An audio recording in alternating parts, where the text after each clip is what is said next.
Hello friends, welcome to my YouTube channel जिसका नाम है beyond books education justifying education. और आज हम पढ़ने वाले हैं स्टैंडर्ड 9 सोशल साइंस और मैं हूं आपका friend and teacher Ashish sir.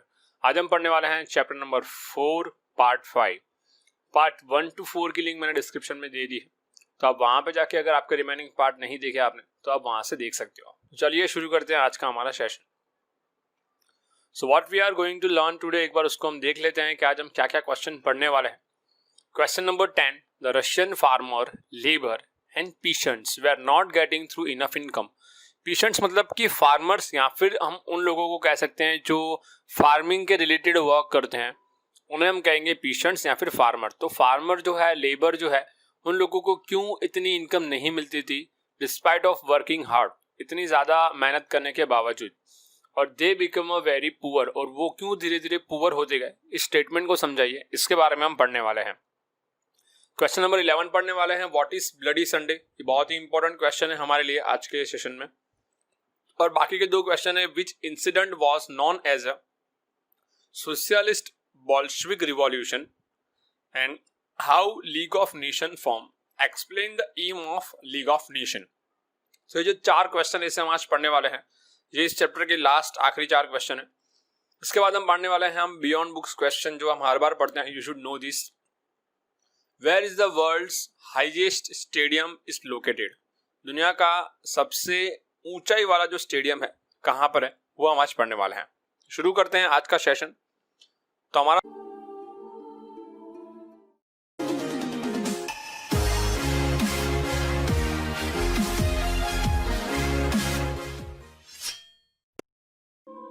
सबसे पहला क्वेश्चन है question number 10। The Russian farmer, labor, peasants were not getting enough income. Despite working very hard, they become a very poor. Explain this statement. कितनी मेहनत करने के बावजूद भी उन लोगों को इतने पैसे क्यों नहीं मिलते थे और वो क्यों पुअर होते गए दिन ब दिन, इस स्टेटमेंट को हम आज समझने वाले हैं। तो ये जो सिचुएशन है ये रशिया में क्रिएट हुई थी। जो रशिया के फार्मर है उसके लिए बात करें तो रशिया में ऐसी क्या सिचुएशन हुई कि वहां के फार्मरों को इतनी मेहनत करने के बाद भी काम नहीं मिलता था। तो रशियन रिवॉल्यूशन हुआ था 1917 में। The Russian Revolution is considered as the important event in world history. The Russian had been oppressed and suppressed by the Tsar of Russia. अब यहाँ पे जार जो है, C is a silent, you can say a jar. Jar जो है एक Russia का king था उस टाइम में, जो रूल करता था, पूरा साम्राज्य उसका था। वो बहुत ही रूड था और उसके टाइम में जो है वो रशियन रिवॉल्यूशन हुई थी 1917 में। Russian czars who inherited the poison were all dictator and enjoy uncontrolled rule over a people. Dictator मतलब कि उसके जो सैनिक थे या उसके जो सेवक थे वो लोगों को मारते पीटते थे या फिर जब चाहे उन पे मन चाहा कंट्रोल करते थे, मन चाहा टैक्स कलेक्ट कर लिया, किसी को भी मार दिया, तो मन चाहा रूल करते थे और उसकी वजह से लोगों को बहुत परेशानी होने लगी।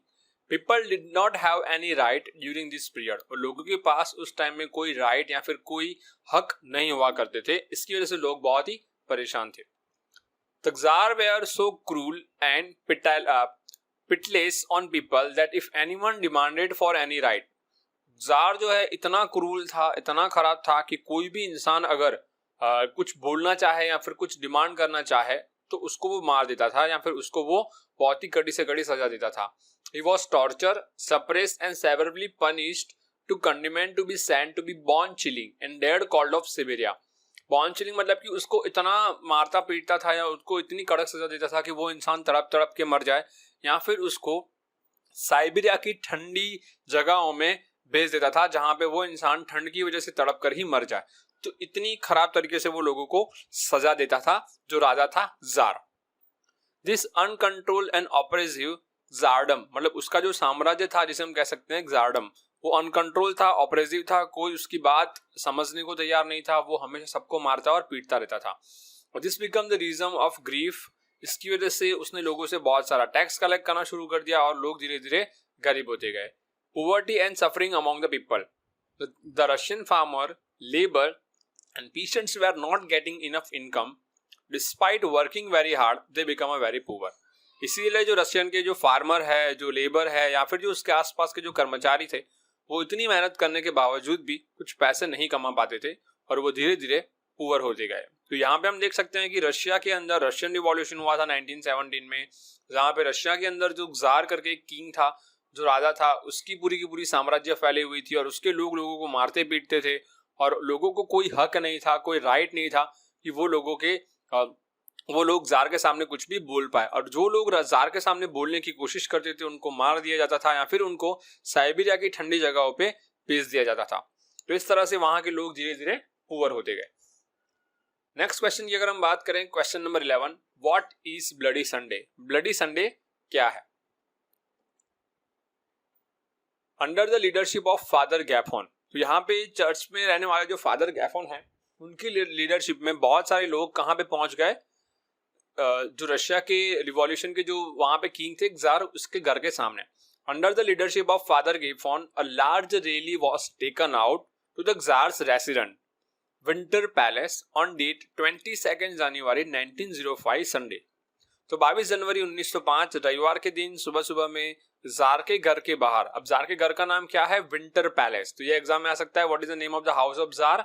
Winter palace. उसके बाद बहुत सारे लोग आ गए रैली लेकर, उनके मेन लीडर कौन थे? तो Father Gapon. This people were unarmed, इनके हाथ में कोई हथियार नहीं था। while some had the czar's picture in hand with the caption like long live the little white lord of Russia written on it, मतलब कि इन लोगों के हाथ में कोई हथियार नहीं था, जबकि ये लोगों के हाथ में क्या थे? इन लोगों के हाथ में झंडे थे, इन लोगों के हाथ में नोटिस थी, और इन लोगों में हाथ में जो भी नोटिस थी, जो भी कवर्स थे, जो भी चार्ट पेपर थे, उनके ऊपर क्या लिखा हुआ था? लॉन्ग लिव, मतलब कि लंबा जियो हमारे अच्छे राजा, रशिया के अच्छे राजा। तो इस पे गुड सेंटेंस लिखा था जार के लिए कि भाई तुम, जार को ये मैसेज देना चाहते थे वहां के लोग कि तुम जो हम पे जितने भी बहुत बुरी तरह से व्यवहार कर रहे हो उसको आप रोक दो और हमें अच्छी तरह से जीने दो। तो यहाँ पे ये लोगों का मेन सिर्फ यही पर्पस था कि जार को समझाया जाए कि आप हमें मारो नहीं या फिर हमसे ज्यादा टैक्स कलेक्ट मत करो। यही एक सिंपल पर्पस था कि जो फादर गैफोन थे बहुत सारे लोगों को लेकर यहाँ पे आ चुके थे। बट ये जो है यहाँ पे आप देख सकते हो, ये विंटर पैलेस है, ये विंटर पैलेस है और विंटर पैलेस के सामने बहुत सारे लोग आ चुके थे। पर इसके सामने जार ने क्या किया? The jar army open fire on this innocent people. Jar की जो आर्मी थी उन्होंने इन बिन हथियार वाले लोगों पे ओपन फायर कर दिया, इन पे गोलियां चलानी शुरू कर दी। Because of which thousand of innocent people died, और इसकी वजह से बहुत सारे जो इनोसेंट पीपल थे वो मर गए। And the snow in the Petersburg where the czar's palace was situated, और जो वहां की जो बर्फ थी, वो जो जगह थी रशिया में, उस जगह का नाम था पीटर्सबर्ग। ओके, और उसके पैलेस का नाम क्या था? Winter palace. तो यहाँ पे बहुत सारे लोगों को मारा गया था। तो वहां की जो स्नो थी, व्हाइट कलर की जो बर्फ थी, वो किस रंग में कन्वर्ट हो गई?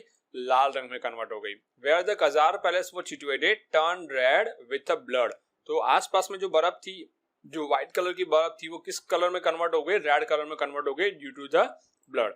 And this day is known as a bloody Sunday in history, और इस दिन को हिस्ट्री में हम लोग ब्लडी संडे के नाम से भी जाने सकते हैं। अब ये क्वेश्चन एग्जाम में आ सकता है कि ब्लडी संडे किस दिन पे हुआ था? तो डेट आपको याद रखनी है 22 जनवरी 1905 ऑन संडे। ये था हमारा आज का क्वेश्चन, ब्लडी संडे। तो आप यहाँ पे देख सकते हो किस तरह से सामने जो है अनआर्म आर्मी है, जिनके हाथ में कोई चीजें नहीं है, कोई हथियार नहीं है, और इसके सामने जो ये है कजार की जो आर्मी है, इनके पास बहुत सारे हथियार थे और इनकी वजह से इन्होंने इन सब बहुत सारे लोगों को मार दिया। तो ये था ब्लडी संडे। अब इसका रिएक्शन क्या आएगा? Which incident was known as a socialist Bolshevik revolution, किस घटना को, किस हिस्से को हम, हिस्ट्री के किस हिस्से को हम लोग सोशलिस्ट बॉल्शविक रिवॉल्यूशन के नाम से जानते हैं? अब देखो यहाँ पे क्या हुआ, एक सिचुएशन ये क्रिएट हो गई कि कजार के लोगों ने बहुत सारे इनोसेंट लोगों को मार दिया। अब इन लोगों को तो मार दिया, लेकिन साथ ही साथ बाकी के जो वहां की पॉपुलेशन थी वो लोग चुप बैठने वाली नहीं थी। तो उन लोगों ने क्या किया, कजार को यहाँ से भगाने के लिए एक अलग से मुहिम चलाई। बहुत सारे लोगों ने मीटिंग्स की कि अब कजार के साथ यहाँ पे रहना बहुत ही मुश्किल है। तो उन लोगों ने एक रिवॉल्यूशन स्टार्ट किया, एक मूवमेंट शुरू की। वो क्या थी, उसकी क्या क्या इफेक्ट थी, वो इस चीज को हम यहाँ पे क्लियरली समझेंगे। अब वो था 1915 में। ओके, अब ये 1917 हो चुका है। On 8 March 1917 the oppressed worker of Petrograd called for a strike. Petrograd एक जगह की नाम है जहां की वर्कर ने स्ट्राइक का मतलब क्या होता है कि बहुत सारे वर्कर अपनी कंपनी में काम बंद कर देते हैं और कुछ डिमांड करते हैं अपने बॉस से कि भी हमारे ये जो डिमांड है उसे पूरी करो वरना हम लोग काम नहीं करने वाले। तो 8 मार्च 1917 को बहुत सारे वर्कर किस कंपनी के, पीटरगढ़ के कंपनी के लोग स्ट्राइक पे आ गए। क्यों? क्योंकि वो लोग कजार से तंग आ चुके थे। उन्होंने बोला अब हमें काम नहीं करना। The czar sent his troop to suppress this event. अब कजार ने क्या किया, वापस इन लोगों को मारने के लिए अपनी बहुत सारी आर्मी भेजी कि जाओ और तुम लोगों को मारो और इनको बोलो कि तुम काम पे वापस जाओ। But the army refuse to shoot this people. But इस बार आर्मी के लोगों को पता चल गया था कि अभी कजार की जो नीयत है अच्छी नहीं है, तो इस बार आर्मी ने इन इनोसेंट पीपल पे हमला करने से मना कर दिया। And as a result revolution began. और इसके रिजल्ट में क्या हुआ, एक मूवमेंट शुरू हो गई, एक रिवॉल्यूशन शुरू हो गई। After the fall of the czardom the power fell into the hands of Kerensky, leader of Menshevik group. Okay, अब यहाँ पे इस चीज को क्लियरली समझो कि इसके बाद जो कजार था उसकी जो राजाशाही थी वो खत्म हो चुकी थी और कजार का जो पूरा पावर था वो जा चुका था। बट कजार के पास लीडरशिप किसके हाथ में आई, तो क्रेंस्की के लीडर मेंशविक ग्रुप के लोगों के हाथ में आ गई। अब यहाँ पे दो चीजें समझो। मेंशविक ग्रुप मतलब कि माइनॉरिटी। ओके, जो रिच पीपल है, यहाँ पे हम ऐसे समझ सकते हैं कि जो लोग रिच हैं और बहुत ही कम है, इनकी तादाद बहुत कम है, इनको हम कह सकते हैं मेंशविक ग्रुप। और सोशलिस्ट ग्रुप मतलब कि ये लोग बहुत ही ज्यादा हैं, वर्कर। यहाँ पे हम दो ग्रुप समझ, एक मेंशविक ग्रुप है, एक सोशलिस्ट बॉल्शविक ग्रुप है। तो मेंशविक एंड बॉल्शविक, इन दो चीजों को हम क्लियरली पहले समझते हैं कि ये ग्रुप है क्या। अब मेंशविक ग्रुप मतलब कि रिच और बॉल्शविक ग्रुप मतलब कि पुअर या फिर मिडिल क्लास के लोग, वर्कर, जिनकी तादाद मोर देन 75% है। ऐसे लोग जो सबसे ज्यादा हैं इनको हम कहेंगे बॉल्शविक ग्रुप। ओके, और इन लोगों की डेथ हो गई थी कजार के सामने लड़ते लड़ते। जबकि ये लोग जो है मेंशविक ग्रुप, जो बहुत ही रिच हैं, जिनके पास बहुत सारे पैसे हैं, इन लोगों के हाथ में लीडरशिप आ चुकी थी। ओके, तो ये सिचुएशन यहाँ पे, तो जो मेंशविक ग्रुप के जो लीडर हैं केरेंस्की, जो बहुत ही कम लोग थे, माइनॉरिटी, इनके हाथ में लीडरशिप आ चुकी है। इन लोगों ने मीटिंग की, किसने, तो मेंशविक एंड बॉल्शविक। यहाँ पे मैंने लिखा है बॉल्शविक रिवॉल्यूशन क्या था, तो बॉल्शविक मतलब कि मेंशविक और बॉल्शविक इन दोनों ने मिलकर मीटिंग शुरू की। Except for Lenin everyone in Russia was happy with the fall of czar. अब लेनिन एक इंसान का नाम है जिसको छोड़ के, सिर्फ इस व्यक्ति को छोड़ के बाकी सारे लोग रशिया में बहुत ही खुश थे। But Lenin believe in the important of labour as a propagate by the Karl Marx, while the Menshevik group believe in the importance of the middle class. Okay, अब यहाँ पे दो तरह के ग्रुप डिवाइड हो गए। लेनिन ने क्या कहा कि जो लेबर हैं, जो छोटी जाति के लोग हैं, जो बहुत ही मजदूरी करते हैं, कार्ल मार्क्स की थियरी के अकॉर्डिंग उन लोगों को ज्यादा इंपॉर्टेंट मिलना चाहिए। क्लियरली समझो, लेनिन है उसने कहा कि जो पुअर हैं, जो मिडिल क्लास के लोग हैं, जो मजदूर हैं, जो मजदूरी करते हैं, उनको राइट मिलना चाहिए, उनके लीडर है जो रशिया पे बैठने चाहिए।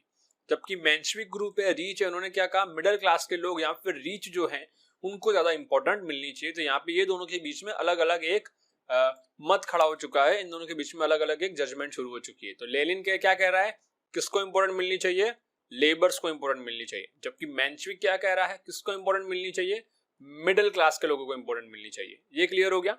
ओके, तो आगे बढ़ते हैं। फिर नेक्स्ट क्या हुआ इसके बाद, As a result, Lenin instigated the Bolshevik against the Menshevik in November 1917. तो लेनिन ने क्या किया, बॉल्शविक रिवॉल्यूशन शुरू किया। लेनिन ने कहा कि हम लोग जो मजदूर हैं, जिनकी परसेंटेज 75 से भी ज्यादा हैं, ऐसे लोगों की सत्ता होनी चाहिए, ऐसे लोगों के लोग लीडर बनने चाहिए ताकि वो लोग हमारी प्रॉब्लम समझ सके। इसीलिए नवंबर 1917 में बॉल्शविक रिवॉल्यूशन शुरू हुआ। किसके सामने, मेंशविक के सामने। तो अब बॉल्शविक है तो 75% लोग हैं जो मजदूर हैं, जो छोटी जाति के लोग हैं, सामने है मेंशविक जो सिर्फ 25% लोग हैं जो रीच हैं या फिर मिडिल क्लास हो गए। तो ये बॉल्शविक, लेनिन ने इनके सामने एक रिवॉल्यूशन शुरू कर दी, एक बड़ी सी मुहिम शुरू कर दी कि हम लोग तुम्हारे साथ काम नहीं करेंगे और तुम्हारी सत्ता नहीं होनी चाहिए, हमारी सत्ता होनी चाहिए। Okay, revolution and got the reign in his hand, this come to be known as the socialist Bolshevik revolution. और इस रिवॉल्यूशन को हम कौन से नाम से जानते हैं, तो सोशलिक बोल्शविक रिवॉल्यूशन के नाम से जानते हैं। ये क्लियर हो गया। अगर क्लियर नहीं हुआ तो इसको एक बार फिर से रिवाइज कर लो आराम से पोस्ट करके वीडियो को, यहाँ पे कोई जल्दी नहीं है। अगर टॉपिक को समझ में नहीं आया तो हाँ, ये टॉपिक बहुत ही डिफिकल्ट है, समझना बहुत ही कॉम्प्लेक्स है, बट मैंने बहुत ही इजी तरीके से समझा है। तो अगर समझ में नहीं आया तो इस वीडियो को पोस्ट करो, इसको पूरा रीड करो, समझो, फिर आगे बढ़ो, ताकि ये टॉपिक यहाँ पे क्लियर हो जाए कि बोल्शेविक रिवॉल्यूशन क्या है। क्लियर है? यहाँ पे मेंशेविक एंड बोल्शेविक क्लियर हो गया। फिर एक बार समझा देता हूँ कि मेंशेविक क्या है, माइनॉरिटी के लोग जो रीच है, जबकि बोल्शेविक क्या है, जो बहुत ही ज्यादा तादाद में लोग हैं या फिर जो बहुत ही रीच हैं, वो है मेंशेविक। और जो बहुत ही पुअर हैं या लेबर हैं 75% लोग, वो है बोल्शेविक। क्लियर हो गया? मेंशेविक मतलब कि रीच या फिर मिडिल क्लास, और बोल्शेविक मतलब कि पुअर या फिर वर्कर्स। ओके, तो ये दोनों के बीच में जो लड़ाई शुरू हुई, जिसको शुरू की लेनिन ने नवंबर 1917 में, और ये रिवॉल्यूशन को हम कहते हैं सोशियलिक बोल्शेविक रिवॉल्यूशन। ये क्लियर हो गया? ओके, सो नेक्स्ट अगर हम बात करें question number 13, how league of nation form, explain the aim of league of nation. अब एक यूनाइटेड नेशन अलग चीज है। आप सबको पता होगा अभी due to the corona virus पूरे वर्ल्ड में वर्ल्ड हेल्थ ऑर्गेनाइजेशन से बात हो रही है, डिस्कस हो रही है। तो ये पूरी की पूरी जो है यूएन इसको कंट्रोल करता है, यूनाइटेड नेशन। यूनाइटेड नेशन का काम है पूरी दुनिया में वॉर ना हो इसको देखना, या फिर कोई भी महामारी जैसे अभी कोरोना वायरस फैल चुका है, ऐसी बीमारियों का सॉल्यूशन लाना, या फिर जिस कंट्री के अंदर बच्चों को एजुकेशन नहीं मिल रहा उनको एजुकेशन प्रोवाइड करना, ये सारी चीजें जो है यूएन है काम करता है। इसके बारे में हम नेक्स्ट चैप्टर में पढ़ेंगे डिटेल में, चैप्टर नंबर 5 में। बट यहाँ पे हम इस चीज को डिस्कस कर रहे हैं कि लीग ऑफ नेशन क्या है। तो यूएन से पहले जो मुहिम स्टार्ट की थी अमेरिका ने कि दुनिया के अंदर अब दोबारा वॉर ना हो, क्योंकि एक बार वॉर हो चुकी है, वर्ल्ड वॉर 1 हो चुकी है। ओके, जो हमने पहले वीडियो में देख लिया। तो वर्ल्ड वॉर 1 के बाद इफेक्ट ना हो और लोग वापस लड़ाई ना करें और बहुत सारा नुकसान ना हो, इसके लिए लीग ऑफ नेशन को बनाया गया। Okay, the horror of the world war explain the absolute necessity of world peace of the nation of the world, and for this a needy for an international organization was felt। मतलब कि यहाँ पे पूरी दुनिया में, दुनिया के सभी राष्ट्रों में पीस मतलब कि शांति की स्थापना करने के लिए एक सबसे बड़ी इंटरनेशनल ऑर्गेनाइजेशन की जरूरत थी, जिसे हम कहते हैं league of nation. So it become necessary to think actively and immediately about the world peace. तो दुनिया की शांति के लिए सोचना और उसके लिए अप्लाई करना, एक बड़ी सी ऑर्गेनाइजेशन बनाना बहुत ही जरूरी बन चुका था। ओके, और इस सोच के तहत बहुत सारे लोगों की, बहुत सारी कंट्री के जो प्रेसिडेंट हैं, उन्होंने मिलकर एक संस्था बनाई जिसका नाम रखा गया लीग ऑफ नेशन। अब कौन कौन थे इसमें जुड़े हुए? The American president Woodrow Wilson. इस वर्ड को आपको याद रख लेना है। इससे पहले भी हमने जब पढ़ा था अमेरिकन प्रेसिडेंट के बारे में, तो हमने ये वर्ड दोबारा रिपीट किया है, वुडरो विल्सन। तो American president Woodrow Wilson had contribute substantially in the establishment of league of Nation. सबसे ज्यादा सपोर्ट रहा था अमेरिका के प्रेसिडेंट वुडरो विल्सन का। The 14 point suggested by Woodrow Wilson were presented during the Paris peace process. इससे पहले हम लोग पेरिस पीस प्रोसेस पढ़ चुके हैं, जहां पे उन्होंने 14 पॉइंट बताए। कौन सी डेट को? 10 जनवरी 1920 को, कि लीग ऑफ नेशन क्यों बनेगा और इसकी क्या क्या इंपॉर्टेंस होगी। इन 14 पॉइंट को अंडर एस्टिमेट करते हुए, इनको ध्यान में रखते हुए इन्होंने लीग ऑफ नेशन बनाया। अब लीग ऑफ नेशन क्यों बनाया गया, उसके मेन एम्स क्या थे? तो ये टोटल 6 जो एम्स हैं इसको हमें याद रखना है। सबसे पहले लीग ऑफ नेशन का मेन टारगेट था to maintain the international peace and security. मतलब कि पूरी दुनिया में क्या होना चाहिए? पीस होनी चाहिए, शांति होनी चाहिए, लोगों को क्या मिलनी चाहिए? Security. Every nation to respect the unity and integrity of the other nation. मतलब जितनी भी पूरी दुनिया में कंट्रियां हैं, जो भी लोग लीग ऑफ नेशन से जुड़े हुए हैं, उन सबको यूनिटी में रहना है और दूसरी कंट्री की रिस्पेक्ट करनी है। इंटेग्रिटी मतलब कि उनको सपोर्ट भी करना है, लड़ाई नहीं करनी है। To give up the policy of war, मतलब कि आज के बाद, इसके साथ जुड़ने के बाद कोई भी कंट्री किसी और कंट्री के सामने वॉर डिक्लेयर नहीं करेगी, यहाँ ही युद्ध करेगी। मतलब कि कोई दूसरी कंट्री पे हमला नहीं कर सकता। ये सबसे बड़ा डिसीजन लिया गया था लीग ऑफ नेशन में। To develop the international relations, मतलब कि इंटरनेशनल रिलेशन डेवलप करने, जहाँ पे आप इंपोर्ट एक्सपोर्ट कर सकते हो, चीजों को बेच सकते हो, खरीद सकते हो और कंट्री के साथ अच्छे रिलेशन बिल्ड कर सकते हो, किसी भी कंट्री के साथ। To solve a international dispute peacefully. अब इंटरनेशनल डिस्प्यूट मतलब कि अंतरराष्ट्रीय मुद्दे, जैसे कि भारत और पाकिस्तान का एक इंटरनेशनल डिस्प्यूट चल रहा है जम्मू कश्मीर को लेकर, तो इसे हम कहते हैं इंटरनेशनल डिस्प्यूट। इसको बहुत ही आराम से सुलझाना चाहिए, ना कि लड़ाई करके, थ्रू द नेगोशिएशन एंड मेडिएशन। अब नेगोशिएशन एंड मेडिएशन मतलब कि मध्यस्थी के द्वारा या फिर वोटिंग करके। लीग ऑफ नेशन में जितने भी मेंबर हैं उनके साथ वोटिंग करके या फिर उनको पूछ के सुझाव लेकर। मेडिएशन मतलब कि मध्यस्थी, तो तुम दोनों की, दो जो कंट्रियां लड़ रही है उनकी बात सुनेगा और उन दोनों में कौन सही है और कौन गलत है उनका फेवर करके एक डिसीजन देगा, दैट इज अ मेडिएशन। तो मध्यस्थी के द्वारा इन प्रॉब्लम को हम सॉल्व करने की कोशिश करेंगे। If any nation ignore the league of nation और इट मेडिएशन, और अगर ये मध्यस्थी ने जो भी आंसर दिया इसको सुनने के बाद, मानो कि दो कंट्रियां हैं, सपोज कर लो इंडिया एंड पाकिस्तान, ओके, इन दोनों ने मना कर दिया मेडिएशन मतलब कि बीच में है मान लो कि अमेरिका, इनमें से किसी ने किसी भी एक कंट्री के फेवर में डिसीजन लिया, और अगर दूसरी कंट्री इस चीज को डिनाई कर रही है या मना कर रही है, इग्नोर कर रही है, तो यहाँ पे लिखा है if any nation ignore the league of nation in mediation it would be declare as a rebel nation. तो उस कंट्री को हम क्या डिक्लेयर करेंगे? Rebel nation. ओके, मतलब कि इस कंट्री को लीग ऑफ नेशन से निकाला जाएगा और इस कंट्री को कोई भी आने वाली प्रॉब्लम में सपोर्ट नहीं करेगा। तो ये जो कुछ पॉइंट है जो लीग ऑफ नेशन में बनाए गए। Okay, the league of nation establish for the world peace. League of nation दुनिया की शांति के लिए बनाया गया था। Did not manage to keep a control over the imperialist policy of the super power. But जो इम्पेरियलिस्ट पॉलिसी थी, ये जो रूल्स थे, ये जो अलग अलग जो हमने रूल्स बनाए, इस रूल्स को कंट्रोल करना बहुत ही मुश्किल था। ओके, और जो सुपर पावर मतलब कि रशिया, अमेरिका, जापान, चीन, इन लोगों को ये समझाना बहुत ही डिफिकल्ट था। और फिर 1939 में फिर से क्या हुआ? Second world war. और ये स्टोरी यहाँ पे पेंडिंग के सेकेंड वर्ल्ड वॉर क्यों हुआ, ये क्वेश्चन मार्क कि सर ये सेकेंड वर्ल्ड वॉर क्यों हुआ 1939 में, ये सुपर पावर कौन कौन थे, ओके, और ऐसी क्या क्या पॉलिसीज थी, ऐसी क्या वजह थी कि लीग ऑफ नेशन टूट गया, लीग ऑफ नेशन बंद हो गया। ओके, तो ये सारी चीजें हम पढ़ेंगे नेक्स्ट चैप्टर में, तब तक के लिए वेट करो। तो ये है स्टोरी जो टू बी कंटिन्यू होने वाली है, नेक्स्ट चैप्टर में पेंडिंग होने वाली है, तो इसको एक बार फिर से देख लेना, तो नेक्स्ट चैप्टर में ज्यादा समझ में आएगा कि क्या रीजंस थे। ओके, कि वर्ल्ड वॉर 2 हुआ 1939 में और लीग ऑफ नेशन टूट गया। तो ये था हमारा आज का सेशन, और हम पढ़ने वाले हैं आज का next question, beyond books question, जो हम हर बार देखते हैं। You should know this. मैंने क्वेश्चन पूछा था कि हाईएस्ट क्रिकेट ग्राउंड कहाँ पर है दुनिया में, तो वो है अवेलेबल इन इंडिया, जो बहुत ही ऊंचाई पर है।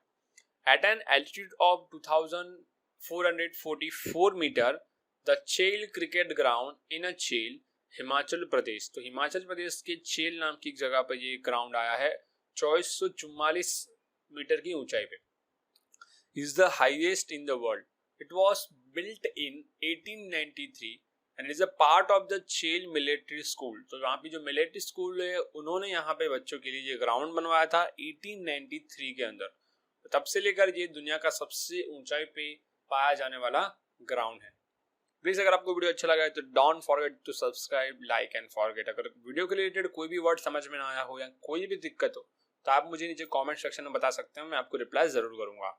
Thank you so much. Have a nice day. Bye bye. I hope you can enjoy my whole video.